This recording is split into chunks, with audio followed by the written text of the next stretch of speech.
अर्जुन उवाच एवं सततयुक्ताये भक्तास्त्वां पर्युपासते ये चाप्यक्षरमव्यक्तं तेषां के योगवित्तमाः। శ్లోకార్థం. అర్జునుడు శ్రీకృష్ణుడిని ప్రశ్నిస్తున్నాడు. ప్రభు, నీ భక్తులు నిన్ను ప్రేమతో నిరంతరం ధ్యానిస్తూ ఆరాధించేవారు ఉన్నారు. మరియు ఇంకొందరు నిన్ను రూపరహితమైన, నిరాకారమైన, అక్షర స్వరూపమైన పరమాత్మగా భావించి ధ్యానించేవారు ఉన్నారు. ఇప్పుడు చెప్పండి ప్రభు, వీరిలో ఎవరు ముందుగా యోగంలో పరిపూర్ణులు అని భావిస్తారు? ఎవరి మార్గం ఉన్నతమైనది? అంటే సాధారణ భాషలో ఈ విధంగా అర్థం చేసుకోవచ్చు.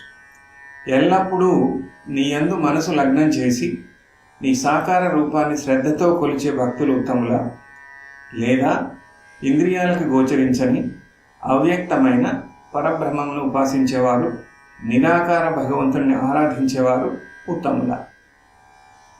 ఈ శ్లోకంలో అర్జునుడు ఒక సాధారణ మనిషి మనసులో ఉండే సందేహాన్ని ప్రకటిస్తున్నాడు. దేవుడిని రూపంలో కొలవటం మంచిదా, లేక రూపరహిత పరమాత్మను ధ్యానించడం మంచిదా? అంటే భక్తి మార్గం మంచిదా, లేక జ్ఞాన మార్గం మంచిదా? ఈ ప్రశ్న ద్వారా అర్జునుడు మన మానవ అంతరంగాన్ని ప్రతిబింబిస్తున్నాడు. మనం ఎప్పుడో ఒకసారి ఈ రకంగా ఆలోచించి ఉండొచ్చు కదా, నేను దేవుణ్ణి ఎలా పూజించాలి, రూపంతోనా లేక రూపం లేకుండా? అర్జునుడి ఈ సందేహం నిజానికి మన అంతరంగంలోని ఆధ్యాత్మిక తపన. ఈ సందర్భంలో భగవాన్ శ్రీకృష్ణులు తర్వాతి శ్లోకాలలో భక్తి యొక్క మహిమను చెబుతారు. మనసు ప్రేమతో నిండిన భక్తుడు ఎలా అంతిమ సత్యాన్ని అందుకుంటాడో వివరిస్తారు. ఇప్పుడు మనం 2వ శ్లోకాన్ని విందాం. శ్రీ భగవానువాచ మయ్యావేశ్య మనో ఏవాన్ నిత్యయుక్తా ఉపాసతే శ్రద్ధయా పరయోపేతాస్తే మే యుక్తతమా మతాః. శ్లోకార్థం. శ్రీకృష్ణుడు సమాధానం ఇస్తూ అంటాడు, అర్జున, ఎవరు తమ మనసును పూర్తిగా నాలో లీనమయ్యేలా చేస్తారో, ఎవరు నన్ను ప్రేమతో శ్రద్ధతో నిత్యం ఆరాధిస్తారో అటువంటి భక్తులు యోగంలో అత్యంత శ్రేష్ఠులు. అంటే సాధారణ భాషలో ఈ రకంగా అర్థం చేసుకోవడానికి ప్రయత్నం చేద్దాం. ఎవరైతే నాపైనే తమ మనస్సును లగ్నం చేసి నిత్యము నన్ను భక్తితో కొలుస్తారో వారు నా పట్ల గొప్ప శ్రద్ధ అంటే నమ్మకాన్ని కలిగి ఉంటారు. అలాంటి వారినే నేను ఉత్తమమైన యోగులుగా భావిస్తాను. అంటే సాకార రూపంలో నన్ను కొలిచే భక్తులే శ్రేష్ఠులు అని శ్రీకృష్ణుల వారు స్పష్టం చేస్తున్నారు.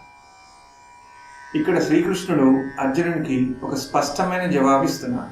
ఆయన చెప్తున్నారు, భక్తి మార్గం సులభమైనదే కాదు, అది అత్యున్నతమైన మార్గం. మనసు ఎప్పుడూ నాలో నిమగ్నమై ఉండాలి అని ఆయన చెప్పిన మాట చాలా సునిశ్చితమైనది. అంటే మనం ఏ పని చేసినా, ఏ పరిస్థితిలో ఉన్నా మన మనసులో దేవుడి యొక్క జ్ఞాపకం, దేవుడి పట్ల ప్రేమ, దేవుడి మీద శ్రద్ధ అంటే నమ్మకం. అది నిజమైన యోగం. మళ్ళా యోగం అంటే ఏంటి? మనలోని జీవ చైతన్యం ఆ పరబ్రహ్మతోటి కలిసి ఉండటం.